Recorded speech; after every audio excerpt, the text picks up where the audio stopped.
Ladies and gentlemen, fight fans all around the world, let's talk some boxing. We're looking at Floyd Mayweather TBE. You know, the detractors of Floyd Mayweather say that he didn't face all of the greatest boxers of his era. That is, the greatest boxers that were around about his division at the time he was in that division. So let's look at that. We're going to look at the top 10 greatest boxers of the 1990s and also the top greatest boxers of the 2000s. And since Floyd Mayweather's career spanned 2 decades, basically from 1996 to 2015, we're going to look at those guys. And we're going to see if he faced all of the greatest boxers of those decades, which were around about his weight class and in his particular era. All right? When he was in that weight class, right? So let's get at it. Top 10 boxers of the 1990s. So we start off with Evander Holyfield at number 10, who was just too big for Floyd Mayweather, so let's skip along. Felix Trinidad. Oh, Felix Trinidad actually was a welterweight, and he was an undefeated welterweight for a very long time. And as you know, Floyd Mayweather Jr. campaigned at welterweight. So some people say, well, he never fought Felix Trinidad. Well, let's see if Felix Trinidad was of his era. That's the next question we got to ask. So Felix Trinidad finished his welterweight career in 1999 against Oscar De La Hoya. Had a long reigning welterweight career that started when he became welterweight champion back in 1993. Spent 6 years at welterweight campaigning and was undefeated, facing likes of guys like Oscar De La Hoya, Pernell Whitaker. He faced guys like Freddie Pendleton, Oba Carr, Luis Ramon Campos, Hector Camacho. All right, to name some of the notable names that he faced. Now, after that, he moved up in weight to super welterweight, and he was there campaigning for 1 year in the year 2000, and then he moved up from there to middleweight in 2001. Now, where was Floyd Mayweather when, what weight class was he at when Felix Trinidad was dominating welterweight? Let's see. So, let's just look at the end of Felix Trinidad's career at welterweight, which was in 1999. In 1999, Floyd Mayweather Jr. was at the end of it at least, super featherweight.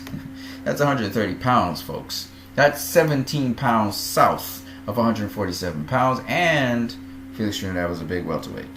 So Felix Trinidad obviously was nowhere in the era of Floyd Mayweather Jr. Okay, he was super welterweight while Floyd was still super featherweight in the year 2000. All right, Floyd became a welterweight and a junior welterweight in the years 2004 to 2005. As you can see here, he fought DeMarcus Corley at junior welterweight. He moved up from lightweight, okay? And then he fought his first welterweight fight against Sean Bay Mitchell in November of 2005. And what was Felix Trinidad doing that time? Well, Felix Trinidad at that time was fighting at middleweight. 2004, he was fighting at middleweight. 2005, he's fighting at middleweight, okay? Now, so while Felix Trinidad was a contemporary of Floyd Mayweather in his time, he definitely wasn't fighting in Floyd Mayweather's era. He was fighting in the era before Floyd Mayweather. That is to say, he was a welterweight way before, and he finished being a welterweight while Floyd wasn't even a welterweight. So they were never going to meet up. Okay?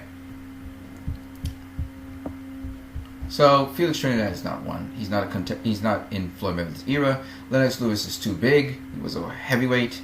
Oscar De La Hoya, on the other hand, unlike Felix Trinidad, while Oscar was a contemporary of Felix Trinidad, just like Floyd is a contemporary of Felix Trinidad, Oscar also abided in Felix Trinidad's weight class. You saw Oscar actually fought Felix Trinidad, right? However, Oscar was not a true middleweight, so that when he won the middleweight title, he then faced Bernard Hopkins, lost to him, and moved down in weight to super welterweight, which is what Oscar De La Hoya was at that time. He would go on to beat Ricardo Mayorga and then face Floyd Mayweather. So this is the first person of Floyd Mayweather's era that faced him. Okay, so he's 1 for 1. Let's go on. Shane Mosley. We clearly know Shane Mosley faced Floyd Mayweather. And Shane Mosley was the number 6 greatest fighter of the 1990s. But he also faced Floyd Mayweather because Shane Mosley was, and is, generally speaking, a welterweight. That's what Shane Mosley really is. He fights at super welterweight, but that's the maximum he'll fight. Shane Mosley beat Antonio Margarito to become the number 1 super welterweight in the world, and then he faced Floyd Mayweather and lost to him. Okay, that's 2 for 2. James Toney's too big.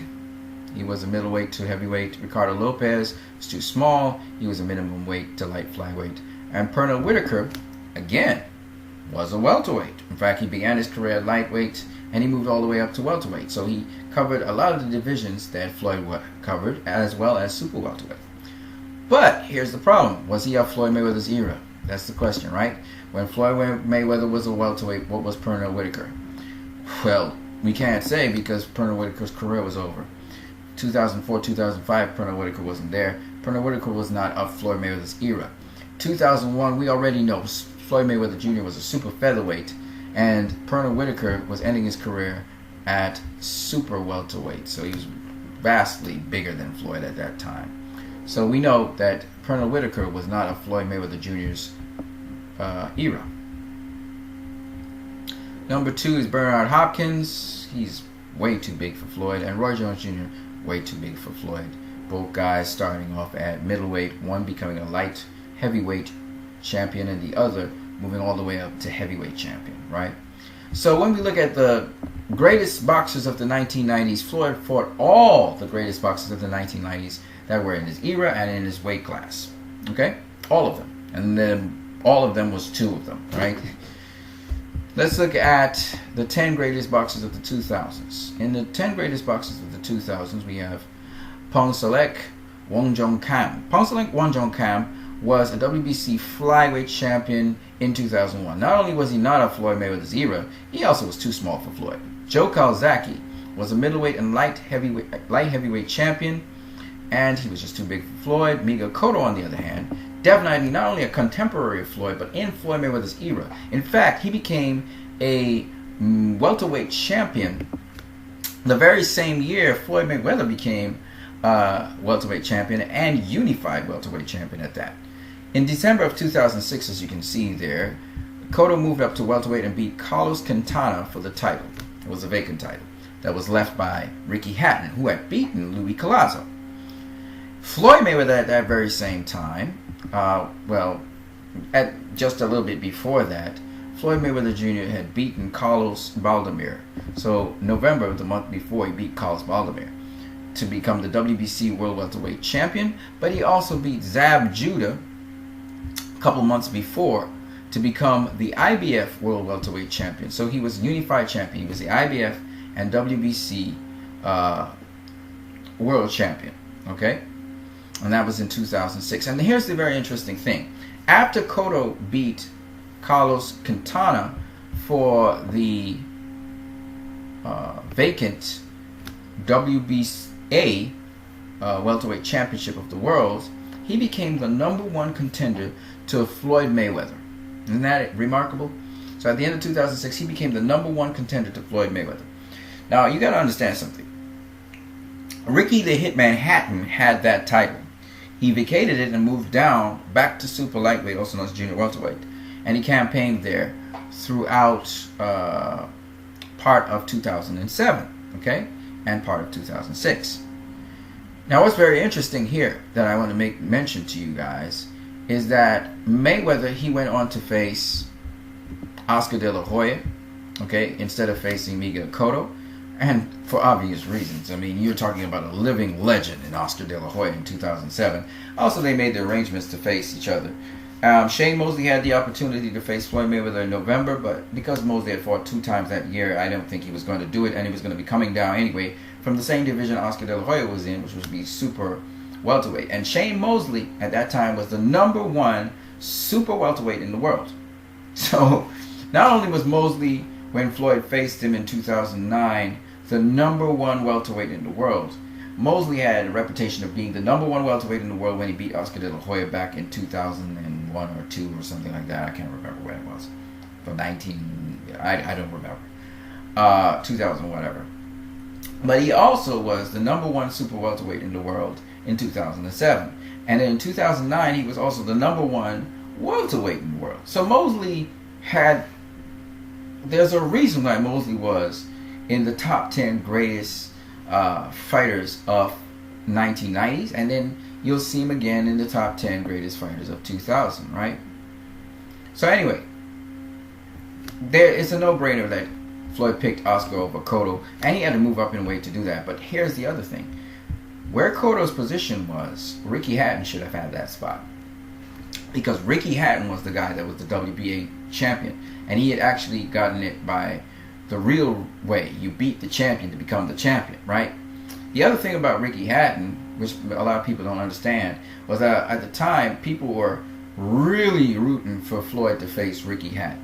Now, some people say, oh, Ricky Hatton's too small for Floyd. That wasn't true at all. He was campaigning at a lower weight class, no doubt.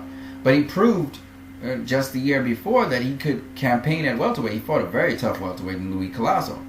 Okay, and he beat him. Okay? Never mind, Louis Collazo was coming back.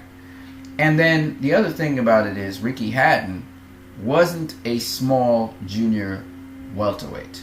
He was a big junior welterweight. He was bigger than Floyd in terms of weight. Ricky Hatton came down from 160 something pounds to fight at junior welterweight, and when he did fight at junior welterweight, he came in unofficially on the scales 152, 154, 158 pounds. You know, like Danny Garcia and like, you know, Lucas Matisse and like Lamont Peterson. Okay, he was a big dude. So Ricky Hatton handled welterweight before. He went in fighting Floyd Mayweather and really was giving Floyd a tough time. He was very strong, you know, very, very committed to winning. And it wasn't that Ricky Hatton's size was the problem. The problem that got him knocked out was when he, you know, even though he had a chin of iron, was that Floyd caught him with a punch he just didn't see. And you can be as tough as you can be. You get hit with a punch you can't see, you're going to go bunkers. And then he went straight into the turnbuckle. Nonetheless, Ricky Hatton should have been the guy that was the #1 contender to face Floyd Mayweather, because that was the spot that Cotto took, okay, that he had vacated. So every single way you can look at it, Floyd Mayweather fighting Ricky Hatton was better than Floyd Mayweather fighting Cotto. I mean, Ricky Hatton's resume was just better than Cotto's resume as well. So again, people saying that he ducked Cotto at that time. Cotto wasn't an all-time great at that time. He hadn't built up that resume. And it was only later on when Cotto was super welterweight champion, and now even in retrospect to that, he became middleweight champion, that we talk about Cotto being an all-time great, which is, he really is. Beating Mosley, beating Zab Judah, those are great wins. So this is one of those greatest fighters of 2000 that you gotta hand it to Miguel Cotto. And of course, he was also weight drained against Pacquiao, and we know Margarito was cheating when he beat Miguel Cotto. And Miguel Cotto never once gave up in those fights. He was fighting all the way to the end. The ref had to stop the fight. I think if Cotto wasn't weight drained against Pacquiao, it would have been a different kind of fight. I think Cotto would have taken those punches much better. And you saw he was bringing the fight to Pacquiao. And with Margarito, I don't think if Margarito had hand wraps, if he didn't have those hand wraps, I think Cotto would have beaten him, as he beat him in his fight against him in the rematch. Okay, so Margarito was cheating, right? Nonetheless, Mayweather also faced Miguel Cotto, so there's nothing you can say about that. Chris John, that's a guy that was a couple weight classes below Floyd Mayweather. He was a featherweight champion, so that never was going to happen. Winky Ronald Wright. Winky Ronald Wright, I remember there was arrangements for Mayweather to fight Winky Ronald Wright in 2004. But in 2004, as you can clearly see, Winky Ronald Wright was at super welterweight. Floyd Mayweather Jr. in 2004 was at junior welterweight. So he would still have to hop up 2 weight classes to face Winky Ronald Wright. So people say that he ducked Winky Ronald Wright. It doesn't make any sense to me, seeing that Winky Ronald Wright was 2 weight classes up from him. But people say that he did. Winky Ronald Wright, anyway, when Mayweather was at welterweight, he was at middleweight. And they were trying to arrange, kind of like what we hear with Gennady Golovkin, to meet at 154. Okay? Now, this is before Mayweather even faced Oscar De La Hoya. Alright? So people say, well, Mayweather, he ducked Winky Ronald Wright. And as you can see, Winky Ronald Wright was one of the 6th greatest boxers of the 2000s. But this is not true. As we all know, Winky Ronald Wright, he would go on to pretty much continue his career at middleweight. That was the last weight class he faced. lose to Bernard Hopkins, but it doesn't really matter. Winky Ronald was a very good fighter. Okay, he faced Shane Mosley at super welterweight, and he faced Bernard Hopkins and some other notable names at middleweight. I think Felix Trinidad as well. But all of these fighters, Felix Trinidad, Mosley, and even he never faced De La Hoya. De La Hoya, he was a mandatory for De La Hoya. De La Hoya fought Luis. I forget the guy's name right now. Louis whatever. But he faced that guy. It was a Mexican fighter instead of facing Winky Ronald Wright. Which to me, that's a duck. He actually did duck Winky Ronald Wright because he didn't face opposition that would challenge him. You can't say that for Floyd. Floyd moved up in a weight class and faced Oscar De La Hoya, legend. And that was a challenging fight. The other guy was Luis Ramon Campos. That's who Oscar De La Hoya faced. He wasn't a world champion or anything. He just fought him. It makes no sense. Winky Ronald Wright was a world champion. They could have unified. He didn't do that. So it is what it is. Now, let's move on. So Winky Ronald Wright. Floyd didn't duck him, obviously. Marco Antonio Barrera was just too small. He was a featherweight. Juan Manuel Marquez. Juan Manuel Marquez actually fought. He fought super featherweight fights. He fought featherweight fights. He fought lightweight fights. And then he jumped up from lightweight and he faced Floyd Mayweather in 2009. And Marquez currently campaigns at welterweight. So this is another legendary fighter, and he's also the fourth greatest legendary fighter or greatest boxer of the 2000s. We have Bernard Hopkins, who was too big, and then we have here Floyd Mayweather himself, which he can't fight himself, and then you have Manny Pacquiao, who was the greatest fighter of the 2000s. He was the fighter of the decade, actually, which I'll show you in a minute. And Floyd Mayweather Jr. faced him in 2015. Okay, so Floyd Mayweather Jr. faced all of the greatest fighters of the 1990s and 2000s who were at the time in his era, so that he was available to fight, and in his division. Okay, he fought them all, as you can see here. There's none of them he didn't fight. All of them mentioned here. You don't see Antonio Margarito. You don't see Paul Williams. You don't see Carlos Quintana.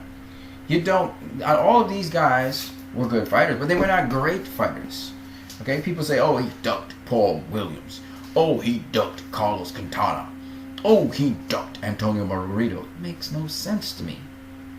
Okay, he couldn't duck Antonio Margarito, and Antonio Margarito was losing his championship. Antonio Margarito was the #1 welterweight in the world, while Floyd was retired. He beat Miguel Cotto. Okay, Margarito wasn't top anything. Okay, before that, Paul Williams appeared on the scene. Boom, and Paul Williams wasn't the top welterweight. Why would Floyd fight Paul Williams? The top welterweights in the world were Carlos Baldomir, Zab Judah. Okay, in 2007 we had Miguel Cotto. Okay, in 2008 when Floyd was retired, we had Antonio Margarito. But in 2009 it became Shane Mosley. Floyd came back from retirement at the end of 2009, and because Shane Mosley called out Floyd, even though Floyd was trying to get Manny Pacquiao, we're seeing right here in this picture, he ended up facing Shane Mosley because Manny Pacquiao did not want to agree to the testing, the USADA testing that they would have had. Okay? So he faced Shane Mosley. Again, a #1 welterweight in the world while Floyd was active. While he was retired, we had Antonio Margarito. Okay? Not while he was active. Floyd came back into boxing and fought Juan Manuel Marquez. Okay? And after that, he was trying to get Manny Pacquiao, who was the #1 or close to being the #1. He was high up in the pound-for-pound rankings, but he wasn't the #1 welterweight in the world yet. But at the end of 2009, they were saying he was the #1 welterweight in the world. He wasn't. It was Shane Mosley. Manny Pacquiao was #2. Okay? And Shane Mosley was the one that Mayweather fought. Okay? So you can't fault Floyd, because Floyd fought the best. He continuously fought the best. He ducked none of the best. None of them. You can't talk about... We already know Winky Rowan Wright was 3 weight classes up from Floyd. 2 weight classes up from Floyd at a certain period of time.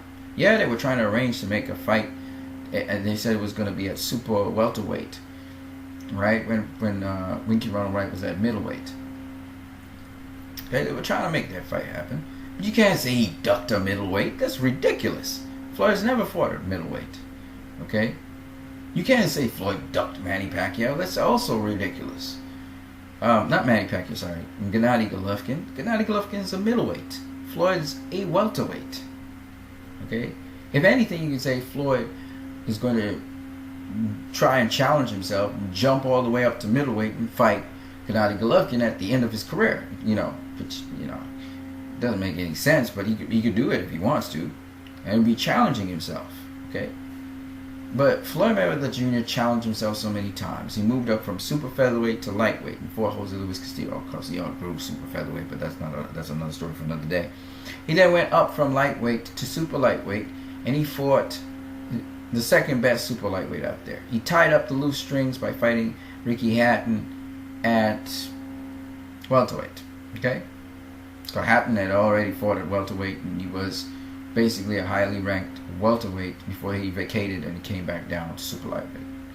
So he tied up loose strings with the super lightweight division, because Pacquiao was the lineal champion of super lightweight, and Floyd beat the lineal champion of super lightweight. Right? He wouldn't be the super lightweight lineal champion, but the important thing is he beat the lineal champion super lightweight. He basically tied up that loose string. He had never been able to fight the #1 super lightweight in the world, True Costa Zoo. He got to tie it up the loose end by fighting that person in Ricky Hatton. See? So that's why he wanted to fight Ricky Hatton as well. Okay? He fought the #1 super welterweight twice. He fought him against Miguel Cotto and then the #1 contender in Canelo Alvarez. Okay? So at the end of the day, he fought the #1 fighters in every single division. Think about that now. Alright, so the evidence shows that Floyd Mayweather fought every single one of the greatest fighters of the 1990s and the 2000s who were in his era and anywhere around his division. Those are facts, and this just supports that. And he also fought the fighter of the decade, the fighter of the 2000s, Manny Pacquiao. Alright? He not only fought Manny Pacquiao, the fighter of the decade, but he also fought Juan Manuel Marquez, the 4th greatest fighter of the decade. Shane Mosley, the 5th greatest fighter of the decade. Alright? So on that note, I hope you guys have a great one.